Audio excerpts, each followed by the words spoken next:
Hi, it's Coach Carl, and here's a video analysis of the girls before and after as far as bunting goes. This is the first thing that we worked on, and bunting is a huge part of softball, and you have to be able to get sacrifice bunts down in order to move runners. And getting yourself in the proper position to bunt makes it a heck of a lot easier. And so I found this picture of this girl, and she's in perfect bunting position. I just wanted to review some of the key aspects that we wanted as far as getting you guys in the right position. First, let's look. Is she squared up to the pitcher? Yes. Her toes and her belly button and her shoulders are all squared up to the pitcher. That's perfect. Her arms are bent. Her hands are high. The bat is on a slight angle. And her eyes are looking right over the barrel of the bat. All of those aspects, if you get yourself in that position, it's pretty easy to bunt. If you're not in that position, it's pretty hard to bunt. So those are the things we're looking for. You're squared up to the pitcher, your hands are high, your arms are bent, your bat's on a slight angle, and you just catch the ball with the bat, and it'll come off nice and soft. So now we'll take a look at you guys and see how you did. Okay, Renee, your first day is on the left, and your last day is on the right. So we're going to compare what you look like bunting from the first day to the last day. So I'll just scroll through the first day here, and that's where everything was at. And this was before any lessons or anything like that. So what we worked on getting your toes and your shoulders and your belly button, everything squared up to the pitcher for a sacrifice bunt. Then we also worked on getting your hands higher. Your hands should be a little bit higher. The bat should be higher, and your eyes are looking right over the top of the bat. That's where we want to be. So let's take a look on the right here and see how we did over a 6-week period. It looks pretty good. I mean, it looks completely different. Now you can see your toes are squared up to the pitcher. Your belly button's facing the pitcher. Your shoulders are squared up to the pitcher. That looks great. Your hands are higher, and your bat's on a real nice plane, and you're right overlooking the bat. And let's watch and see the end result here. The ball comes in, just kind of cuts the ball with the bat, and it looks good.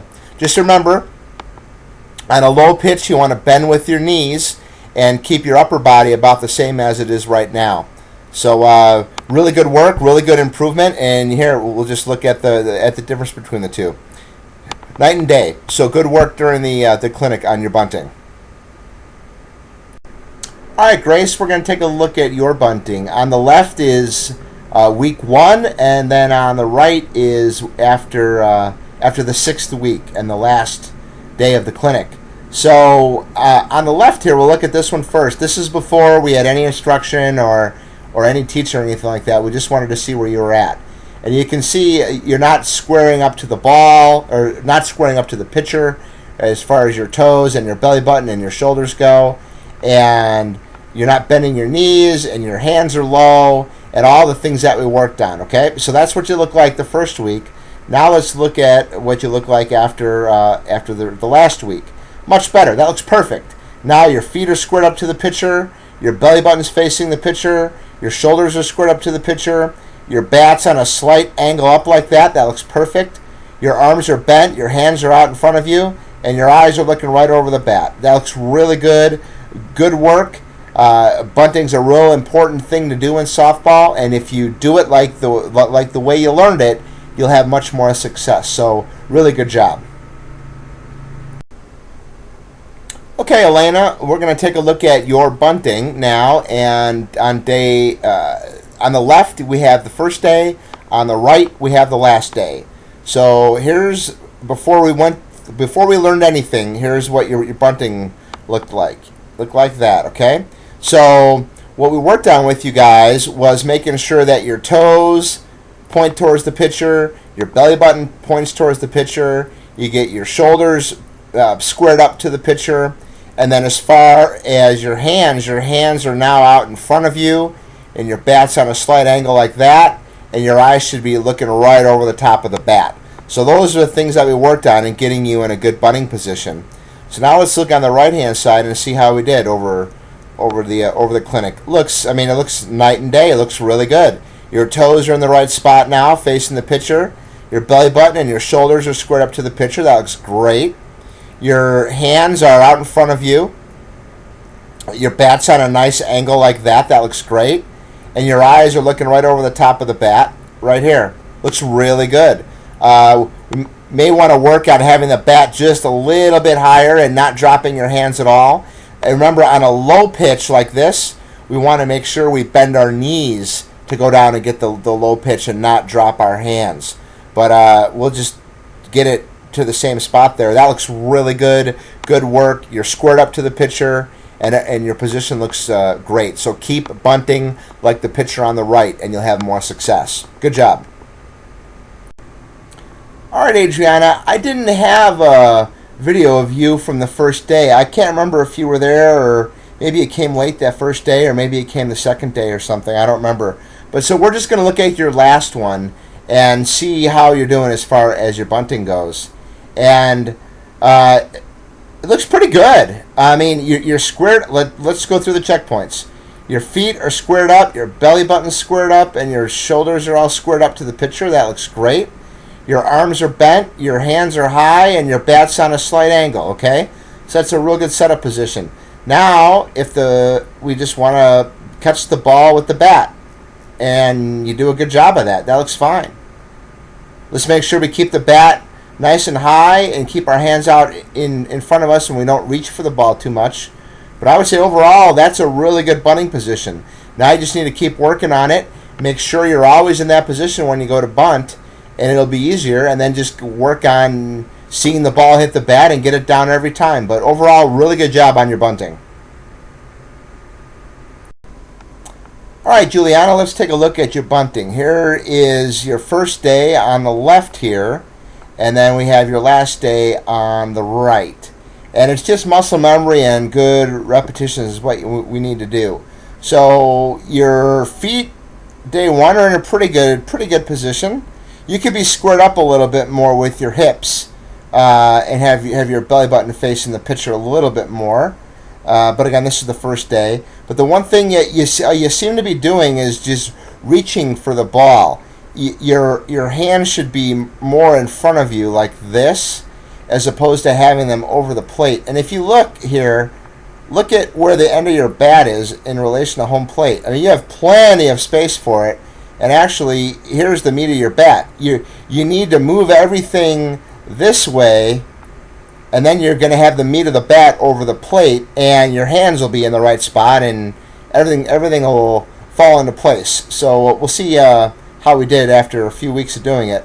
Also, when the bunt is low, you don't want to drop your hands. You want to keep everything nice and high like this, and bend your knees more to go down and get the low bunt.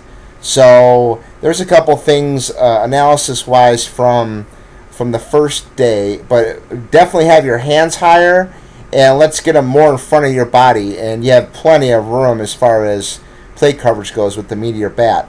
So let's see here. Here's the last day, and doing a better job not reaching for the ball as much. The bat's not over the plate. Here's the meat of your bat now, right over the plate. That looks better. But you're still dropping the hands down. We want, again, still right here, your hands and everything should be up here, and you should be bending your knees to go down and get the low ball. Okay? So we're gonna have to keep working on that. Keep your hands in the position right there, and now your upper body stays there, and you bend your knees to go down and get this. That's how you should do it. Let's take a look at another bunt. Let's see here. See if we have another one.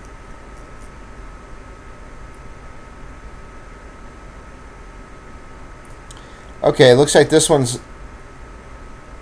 Yeah, you know what? The pitch is higher, and you're still reaching the bat over the plate. There's the meat of your bat way over the plate. You're almost hitting it off your hand here. You're more apt to get hurt doing this than you are keeping your hands in front of your body. So, and ideally, instead of your hands being right here, okay, ideally your hands should be here in front of your body.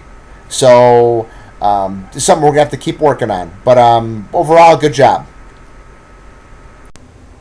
All right, Gabby, let's take a look at your bunting. Again, the first day was on the left, and the last day is on the right. And you had pretty good bunting form to begin with. Not a whole lot of things to change. I think ideally this hand should be a little higher, and it's still maybe not as high as I'd like it or Wick would like it. Then if you get that hand higher, the bat's not going to be quite as much on an angle going into it. So that would be one thing that we need to keep working on. But the one thing that you were doing the first day is look how much you were kind of reaching for the ball. You don't have to reach that much.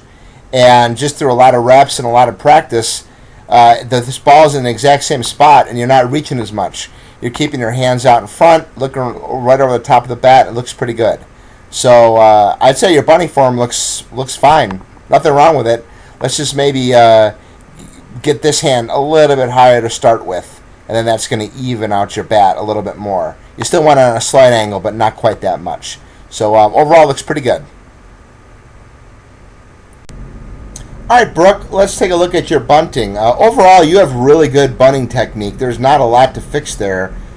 Just got to, keep doing it and keep doing it and keep doing it. So when it comes time for a game, you get the bunt down when you need it. So here on the left is your first day, and you're in really good position there. Your hands are high. Your bat is in a good spot. Your eyes are overlooking your bat. That looks good. You're squared up to the pitcher. I mean, overall, that's a really good bunting position. And you're bending your knees to go get the pitch. Looks good. Let's go over to the right-hand side. This is the last day.